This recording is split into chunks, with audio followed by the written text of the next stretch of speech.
On May 24, 2015, at 9:27 a.m., a plane contacted the control center in Marseille. The aircraft was an Airbus A320 belonging to Germanwings, flying from Barcelona, Spain, to Düsseldorf, Germany.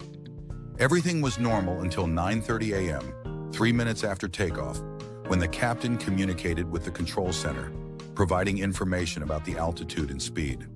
The control center confirmed the flight path with the captain, and everything seemed fine. However, a few minutes later, something strange happened.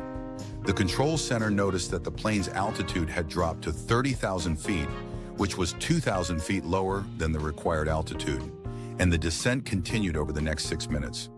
They attempted to contact the plane multiple times, using new frequencies and even trying through the French air defense system, as well as from another nearby aircraft. But there was no response from the German plane. At 9:49 a.m., they lost contact with the aircraft, which disappeared from radar. French air traffic controllers issued a distress call, considering that all passengers and crew on board were in great danger and needed immediate assistance.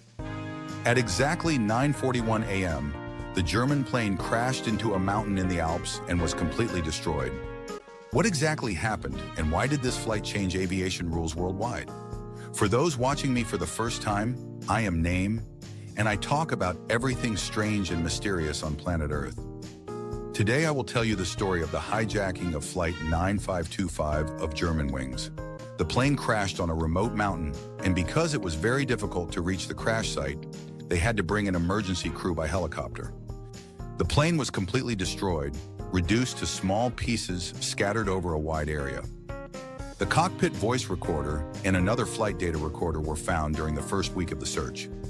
Although they were damaged, investigators were able to retrieve the data, and at that point they formed a narrative and understood what had happened.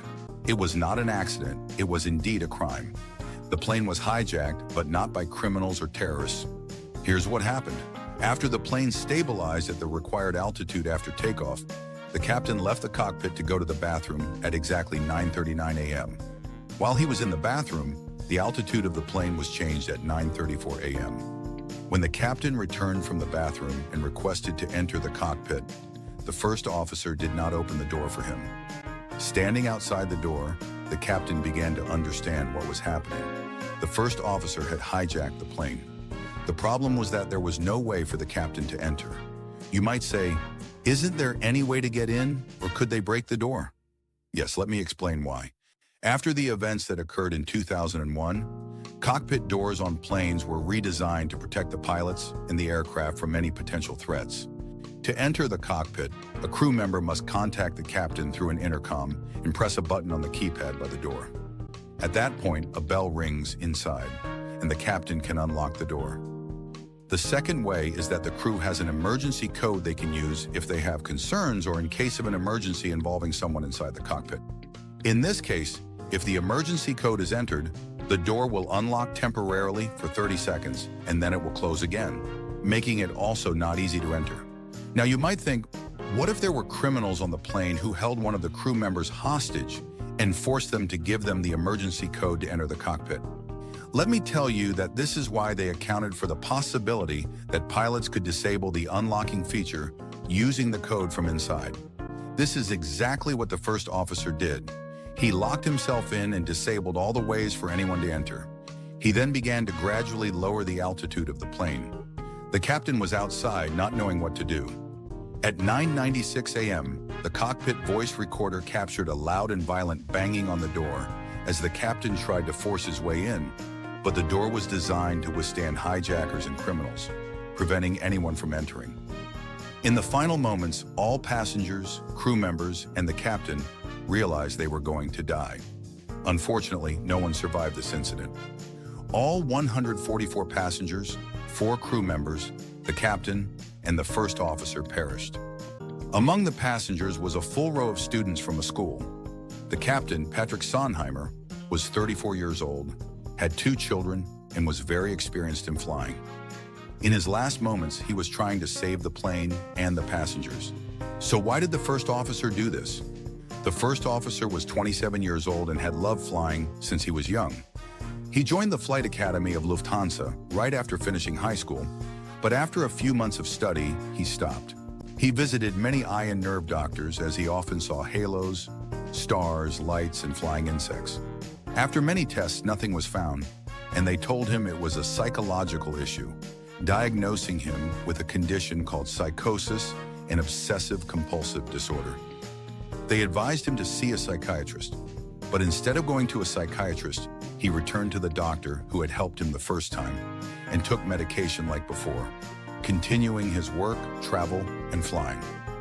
4 days before the incident, he researched on his computer to understand how the cockpit door lock mechanism worked on the Airbus A320.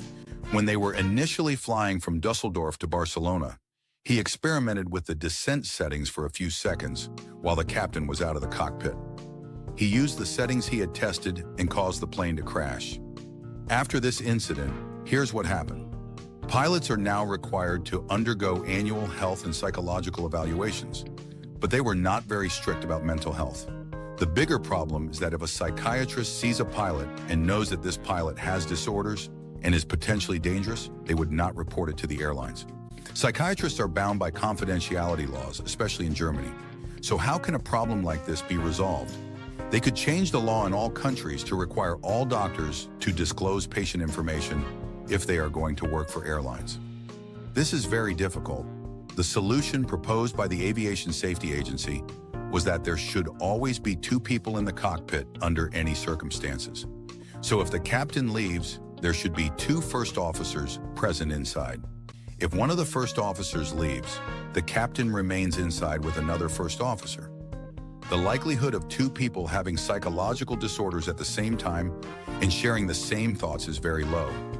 Interestingly, Lufthansa, the airline and academy from which the first officer who caused this disaster graduated, gradually eliminated this requirement and returned to allowing 2 people in the cockpit alone after this incident. Germanwings changed its name to Eurowings so that if you ever fly with them, you would know the history of the airline you are flying with. In the end, they compensated the families of the victims with financial amounts. But is that financial compensation enough? I believe that the families of the victims faced losses that cannot be remedied with money. This was our story for today. I hope you enjoyed it. If you like strange topics, I recommend you to watch the next video. It's a very moving subject that you will enjoy. I am Cristiano, and I will see you in a new video.